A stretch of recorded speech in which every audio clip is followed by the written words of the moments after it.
Good evening students, हाय। आज हम लोग जो चैप्टर करने वाले हैं वो है सब्जेक्ट ओसी। ओसी सब्जेक्ट है चैप्टर 1 स्टैंडर्ड 12। जो डिलीटेड क्वेश्चन है ये वो नहीं है, जो डिलीटेड क्वेश्चन है मैंने नहीं लिया है। तो हमारे जो चैप्टर का नाम है प्रिंसिपल ऑफ मैनेजमेंट। मैनेजमेंट तुम लोगों को याद होगा, तुम लोग ने 11th में भी पढ़ा था। मैनेजमेंट क्या होता है? Management is an art of getting things done through people. Management एक कला है जो हम काम करवा के लेते हैं दूसरों से। फॉर एग्जांपल, मैनेजमेंट का मतलब है कि एक होटल में वेटर होता है, खाना पकाने वाला होता है, पानी देने वाला होता है, कैशियर होता है। ये सबको जो होटल का मालिक है या मैनेजर है वो सबको हैंडल करता है, हर चीज़ पे ध्यान देता है, हर चीज़ टाइम पे हो, सबको सैलरी बराबर मिले, काम बराबर से हो, उसी को कहते हैं मैनेजमेंट। और उसके साथ साथ जैसे हम लोग ये भी बोल सकते हैं कि मैनेजमेंट में ये भी आ जाता है कि जैसे कि कोई कस्टमर आया तो उसको खाना टाइम पे मिले, क्वालिटी पे रहे खाने में, होटल का नाम अच्छा हो, रेपुटेशन हो, सबका पेमेंट बराबर से हो टाइम पे। ये सारी चीज़ें मैनेजमेंट में आ जाती है। ओके, तो मैनेजमेंट हर बिज़नेस में बहुत ज़रूरी है, वो कोई भी बिज़नेस हो, बिज़नेस प्रॉफिट वाला हो या नॉन प्रॉफिटेबल ऑर्गेनाइजेशन हो। प्रॉफिट वाला बिज़नेस जैसे बहुत सारे बिज़नेस है, रिलायंस, टाटा और बहुत सारे ऐसे है काम ऑर्गेनाइजेशन है जिनका मकसद प्रॉफिट कमाना नहीं है, जिसको हम नॉन प्रॉफिट ऑर्गेनाइजेशन बोलते हैं। और वो जैसे कि कोई हॉस्पिटल होता है, चैरिटेबल हॉस्पिटल होते हैं जहाँ पर मतलब फ़ीस नहीं लेते हैं, मरीज़ों से, पेशेंट से पैसे नहीं लेते हैं। स्कूल्स होते हैं कितने एडेड स्कूल जहाँ पर बहुत ही कम फीस, पाँच रुपया, 6 रुपया, 10 रुपया फ़ीस होती है। तो ऐसी सब जगहों पे सर्विस इम्पॉर्टेंट होती है। पर कुछ भी हो, पैसे कमाना प्रॉफिट वाला बिजनेस हो या नॉन प्रॉफिट वाला बिजनेस हो, दोनों के लिए सबसे इम्पॉर्टेंट चीज़ है मैनेजमेंट। जैसे अगर हम लोग बात करते हैं कोई स्कूल कॉलेज की, तो वहाँ पर भी मैनेजमेंट होता है, वो हर चीज़ को देखता है, क्लास बराबर से हो रही है, बच्चे आ रहे हैं कि नहीं बराबर से, डिसिप्लिन मेंटेन है कि नहीं। इसका मतलब नॉन प्रॉफिटेबल ऑर्गेनाइजेशन हो या रिलायंस टाटा जैसा प्रॉफिट वाला करने वाला ऑर्गेनाइजेशन हो, दोनों ऑर्गेनाइजेशन के लिए मैनेजमेंट ज़रूरी है। तो हम लोग जो चैप्टर कर रहे हैं उसका नाम है प्रिंसिपल ऑफ मैनेजमेंट। मैनेजमेंट के क्या क्या प्रिंसिपल है, कैसा होना चाहिए। पहले प्रिंसिपल ऑफ मैनेजमेंट क्या होता है वो समझते हैं। मीनिंग है while achieving goal of an individual, जब किसी एक इंसान का या कोई ऑर्गेनाइजेशन का गोल मतलब मकसद हासिल करना है, डिफरेंट सिस्टम्स, अलग अलग चीज़ों का इस्तेमाल किया जाता है या अलग अलग टेक्निक का इस्तेमाल किया जाता है। Some of this are accepted universally, और इसमें से कुछ चीज़ें ऐसी है जो यूनिवर्सली एक्सेप्टेड, मतलब पूरी दुनिया में हर कोई एक्सेप्ट करता है। हाँ ठीक है, अगर एम्प्लॉय को जो काम करता है उसको बराबर टाइम पे पगार दो, सही पगार दो, तो वो काम और अच्छे से करेगा और दिल से करेगा और ऑर्गेनाइजेशन को सक्सेसफुल बनाएगा।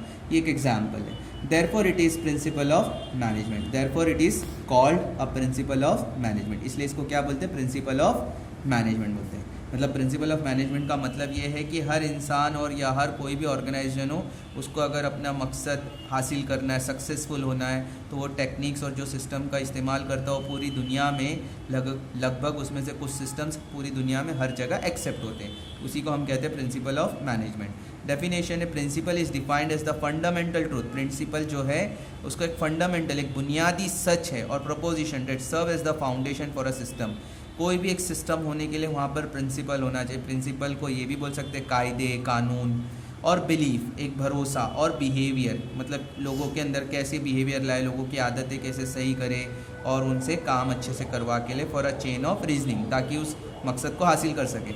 जैसे एक एग्जांपल ले लो, अगर एक स्कूल में अच्छा डिसिप्लिन होगा, अच्छा मैनेजमेंट होगा, तो बच्चे लोगों पर ध्यान से वो लोग बच्चों को पढ़ाएंगे, अच्छे से पढ़ाएंगे स्ट्रिक्टली, और बच्चे आगे जाके पूरी लाइफ में हमेशा वो सक्सेसफुल रहेंगे और उनको याद आएगा कि हमारे स्कूल का जो प्रिंसिपल ऑफ मैनेजमेंट था इतना अच्छा था जिसकी वजह से हम लोग पूरी लाइफ में आगे भी क्या है, सक्सेसफुल हैं। अब इसके कुछ फीचर्स पढ़ते हैं, features of principle of management. तो पहला फीचर है universal application. Okay, universal application का मतलब है being universal in nature, they can be applied to all types of organization. Universal मतलब पूरी जगह पे, पूरी दुनिया में हर जगह अप्लाई हो सकता है।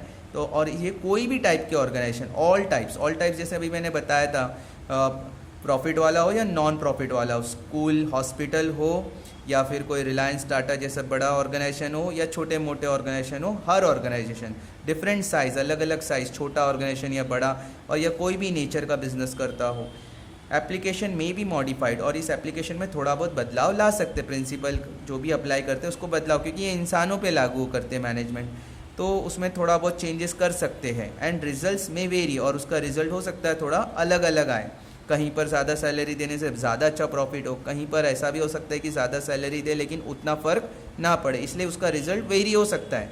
But it suits to all type of organisation, लेकिन ये प्रिंसिपल हर टाइप ऑफ ऑर्गेनाइजेशन के लिए सूट करता है, मैच करता है उसको।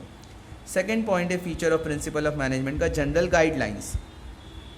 This helps to solve problem and situation wisely, मतलब ये जो प्रिंसिपल है ये कोई भी प्रॉब्लम्स को सॉल्व करने में मदद करता है, और दिमाग से सही तरीके से हम प्रॉब्लम्स को क्या कर सकते हैं, सॉल्व कर सकते हैं, ओके, समझदारी से। They can be applied as per situation, इसको हम लोग हालात के हिसाब से इस प्रिंसिपल को लागू कर सकते हैं, या बिज़नेस का कैसा साइज़ है, या बिज़नेस का कैसा नेचर है, किस टाइप का बिज़नेस है। बीइंग फ्लेक्सिबल, क्योंकि ये जो प्रिंसिपल्स हैं ये फ्लेक्सिबल होते हैं, फ्लेक्सिबल मतलब जैसा चाहे हम वैसे इसको चेंजेस कर सकते हैं, ताकि वो सूट होना चाहिए। जैसे एग्जांपल है फेयर सैलरी, अगर सही सैलरी दिया जाए, सही पगार दिया जाए अपने काम करने वाले लोगों को, और वो भी डिपेंड करता है कि बिज़नेस का साइज़ क्या है। ऑब्वियसली अगर छोटा कोई बिज़नेस है तो सैलरी ज़्यादा नहीं दे सकते, अगर बड़ा बिज़नेस है तो ऑब्वियसली सैलरी ज़्यादा दे सकते हैं। तो साइज़ क्या है बिज़नेस का, बड़ा बिज़नेस है, छोटा बिज़नेस है, पैसे के फाइनेंशियल कंडीशन क्या है बिज़नेस की, उस हिसाब से हम प्रिंसिपल्स को अप्लाई कर सकते हैं और हम लोगों को उसका बेनिफिट मिल सकता है।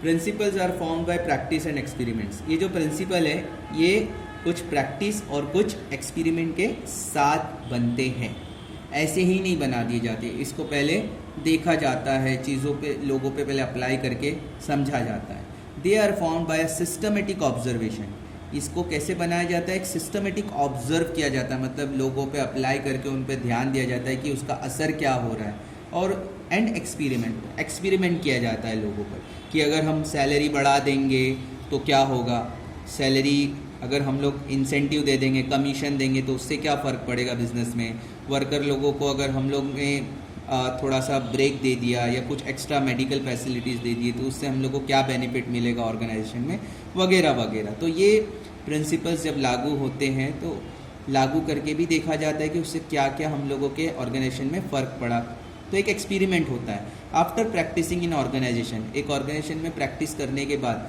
The results of such experiments are prepared, फिर उसका रिजल्ट जो भी मिलता है उस एक्सपेरिमेंट्स का उसको प्रिपेयर किया जाता है और फिर उसको आने वाले वक्त में हर जगहों पे भी लागू किया जाता है, इम्प्लीमेंट किया जाता है। फोर्थ पॉइंट है फ्लेक्सिबिलिटी। फ्लेक्सिबिलिटी का मतलब है principles can be changed, principle को हम बदल सकते हैं हालात के हिसाब से, मॉडिफाई कर सकते हैं। मॉडिफाई करना भी बदलना ही होता है, मतलब थोड़ा उसमें एक्स्ट्रा चीज़ें लगाना या थोड़ा कुछ कम कर देना एज पर सिचुएशन, जैसे हालात है। सो दे कैन सूट, ताकि वो ऑर्गेनाइजेशन को मैच करे, सूट करे, बराबर से वो अप्लाई हो जाए while applying to organization, because business situation keeps on changing, क्योंकि बिजनेस के जो सिचुएशंस है, हालात है, वो क्या होते हैं, बदलते रहते हैं। जैसे जैसे सिचुएशन है हम उस काम को उस तरीके से, जैसे अभी तुम लोगों ने देखा होगा फॉर एग्जांपल लॉकडाउन हुआ, तो लॉकडाउन में क्या हुआ, बहुत सारे ऑर्गेनाइजेशन ने क्या किया, ऑर्गेनाइजेशन ने ये कहा कि नहीं आप वर्कर्स लोग घर में बैठ के काम कर सकते हैं, तो सिचुएशंस को बदला गया। जबकि वो हमेशा ऑफिस आते थे, उनका एक टाइम होता था 9 बजे आना है तो 9 बजे, 9 से लेट नहीं होना चाहिए, बट आज वो लोग घर में बैठ के काम कर रहे हैं। कुछ ऑर्गेनाइजेशन में जो सैलरी है वो हाफ सैलरी दी जा रही है कि ठीक है आपको हाफ सैलरी दी जाएगी, आपको इतना काम करना है, यहाँ बैठ के काम करना है, या इतने ही 20% एम्प्लॉय आएंगे।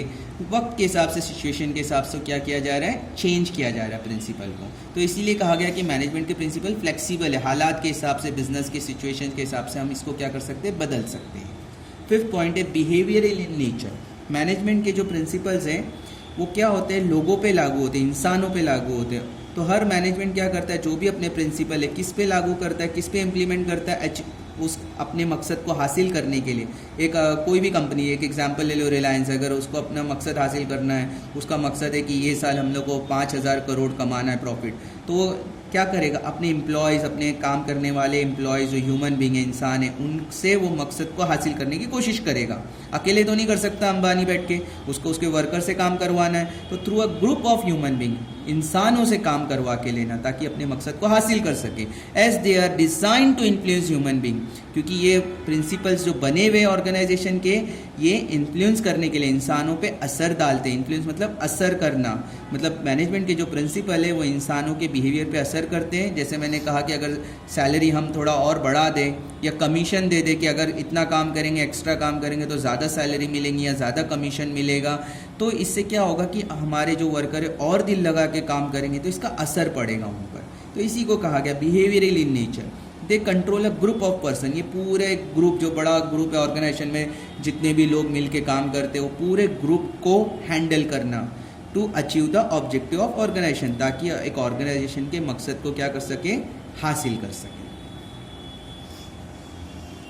6 पॉइंट है cause and affect relationship. Cause and affect का मतलब है कि मैनेजमेंट के जो प्रिंसिपल है जब वो लागू किए जाते हैं तो उसका क्या असर हमको आगे देखने को मिलेगा। अगर हम ये काम करते हैं, अगर हम अपने एम्प्लॉय को, जैसे मैंने कहा कि एक एक्स्ट्रा फैसिलिटी देते हैं कि ठीक है वो अपने घर में भी बैठ के काम कर सकता है, तो उससे क्या असर हो सकता है। वो एम्प्लॉय हो सकता है कि अगर वो बीमार है और हम लोग ने कहा कि ठीक है ये आज तुम घर में बैठ के काम करो, हम आपको सैलरी नहीं काटेंगे, तो उससे क्या होगा, वो भी खुश हो जाएगा कि ठीक है कम से कम मैं घर में बैठ के काम करूँगा, मेरी सैलरी भी नहीं कटेगी। तो उससे उसको हो सकता है कि वो आने वाले वक्त में अपनी कंपनी के लिए और ऑनेस्टली काम करे, ओके, अच्छे से काम करके दे, ज़्यादा काम करे। तो कॉज एंड अफेक्ट रिलेशनशिप यही कहा गया है, the decide the cause for a particular affect. इससे क्या होता है कि एक कॉज मतलब अगर ये काम करने से उसका असर क्या होगा, मैनेजमेंट में ये चीज़ें लाने से उसका असर क्या होगा, इसी को कहा गया प्रिंसिपल ऑफ मैनेजमेंट का जो रिलेशनशिप है कॉज एंड अफेक्ट। जैसे एक एग्जांपल दिया, पेमेंट ऑफ गुड वेजेस, अगर अच्छी पगार दी जाए, इंसेंटिव्स मतलब कमीशन दिया जाए, तो इससे क्या होगा कि increasing in output of worker, मतलब आउटपुट मतलब क्या, जो वर्कर काम करेंगे। फॉर एग्जाम्पल अगर एक वर्कर है वो दिन में 100 जीन्स सिलते थे बैठकर, अब अगर जब उनको पगार ज़्यादा दी जा रही है, उनको बेनिफिट ज़्यादा दिया जा रहा है, तो हो सकता है कि वो कोशिश करेंगे कि अगर मेरे को ज़्यादा पैसे मिल रहे हैं तो मैं ज़्यादा काम करके दूँ अपने बॉस को, ठीक है। जो दिन में 5 बजे तक 9 से 5 की ड्यूटी थी, लेकिन अगर हमने उनकी सैलरी बढ़ा दिया, उनको 2000-3000 सैलरी बढ़ा दिया, 5000 भी बढ़ा दिया, उनको भी लग रहा है कि हाँ हमारी कंपनी हमारे लिए सोचती है, हमारी सैलरी बढ़ा दी, तो कब किसी दिन अगर उनको 7 बजे तक भी बैठना पड़े, 8 बजे तक भी बैठना पड़े, तो वो लोग काम करेंगे क्योंकि उनकी सैलरी बढ़ी है। तो उसका असर मिलेगा, एम्प्लॉयज़ ज़्यादा से ज़्यादा अपने ऑर्गेनाइजेशन के लिए सोचेंगे, उनका आउटपुट बढ़ेगा, उनका काम बढ़ाकर मिलेगा, जिससे बिजनेस को भी फ़ायदा होगा। 7 point, all principle are equal important. जितने भी मैनेजमेंट के प्रिंसिपल हैं वो सारे इंपॉर्टेंट है, सारे इंपॉर्टेंट है, ओके। जैसे डिसिप्लिन हो गया, ऑर्डर हो गया, सैलरी टाइम पे देना हो गया, ओके, एक एम्प्लॉय का कितना इंटरेस्ट है, ये सब चीज़ आ जाती है। यूनिटी, सब मिल के काम करे, बराबर डायरेक्शन में काम करे, ये मैं आगे पढ़ाऊँगा। 14 प्रिंसिपल्स ऑफ मैनेजमेंट है, तो सारे प्रिंसिपल इंपॉर्टेंट है। All principle should be focused, should to be focused, all principle should be focused, to नहीं आएगा, शुड बी फोकस। सारे प्रिंसिपल को फोकस किया जाना चाहिए। कोई भी एक प्रिंसिपल छूटेगा तो उससे क्या होगा, ऑर्गेनाइजेशन में कहीं ना कहीं कमी आ जाएगी काम में properly. If not it affects the working of organization. अगर ये नहीं होगा बराबर से, कोई ना कोई प्रिंसिपल पे ध्यान नहीं देंगे, तो हो सकता है उस बिजनेस में, उस ऑर्गेनाइजेशन के काम पर असर पड़े। Management principle being social science, management का जो प्रिंसिपल है वो सोशल साइंस है। सोशल साइंस क्यों कहा गया? सोशल साइंस का मतलब है जो इंसानों से रिलेटेड है। मैनेजमेंट के जो रूल्स है, प्रिंसिपल्स है, वो किस पे लागू होते हैं? इंसानों पे लागू होते हैं, ताकि वो ऑर्गेनाइजेशन में और अच्छे से काम करे, ऑनेस्टली, ईमानदारी से ज़्यादा काम करे, जिससे बिजनेस को फ़ायदा हो। और हर इंसान की सोच एक जैसी नहीं होती है, इसलिए इसको कहा गया सोशल साइंस, क्योंकि इंसान सोशल, राइट, सोशल एनिमल कहा गया ना इंसान को। इंसान एक सोशल एनिमल है और उस पर जो चीज़ें लागू होती है तो वो उसको हम साइंस नहीं कह सकते, क्योंकि वो परफेक्ट नहीं है सोशल साइंस, क्योंकि हर एक इंसान का बिहेवियर क्या है, अलग अलग है, सोच अलग अलग है, और काम करने की ताकत, क्षमता, कैपेसिटी अलग अलग है। And not like pure science, जैसे कि प्योर साइंस नहीं है मैनेजमेंट एक सोशल साइंस है। प्योर साइंस कैसा होता है? केमिस्ट्री, फिजिक्स, कि ठीक है अगर ये ब्लू लिटमस इसमें डालेंगे तो ये रेड लिटमस हो जाएगा, ये हो जाएगा, वो परफेक्ट है कि हाँ ठीक है ये ऐसे ही होगा। फिजिक्स में हमने पढ़ा कि ग्रेविटी पढ़ा, तो ग्रेविटी हमको पता है, कोई भी चीज़ ऊपर थ्रो कर, ऊपर फेंक दो तो वो नीचे आ जाएगी, राइट, वापस नीचे आ जाएगी, क्योंकि ग्रेविटी है, ये परफेक्ट है, सबको पता है। ये साइंस है। लेकिन हम लोग मैनेजमेंट के प्रिंसिपल की जब बात करें, वो सोशल साइंस है, और सोशल साइंस का मतलब है हर इंसान की सोच अलग है, डिफरेंट पीपल डिफरेंट व्यूज़, किसी का दिमाग शार्प है, किसी का दिमाग थोड़ा कम शार्प है, कोई ज़्यादा काम कर सकता है, कोई कम, सबकी अपनी अपनी सोच। इसके लिए कहा गया मैनेजमेंट सोशल साइंस है। They can be applied with some modification by organization. और इसको कैसे अप्लाई किया जा सकता है? कुछ मॉडिफिकेशन के साथ, कुछ बदलाव के साथ एक ऑर्गेनाइजेशन इन प्रिंसिपल को लागू कर सकता है। तो ये सारे प्रिंसिपल्स थे, ये मैंने नोट्स बनाया हूँ ईजी लैंग्वेज में, तुम लोगों को ये लिखना है अपनी नोटबुक में, ओके। और कोई डाउट है तो मुझसे पूछो, व्हाट्सअप करो, कॉल करो। Fine, that's all for the day.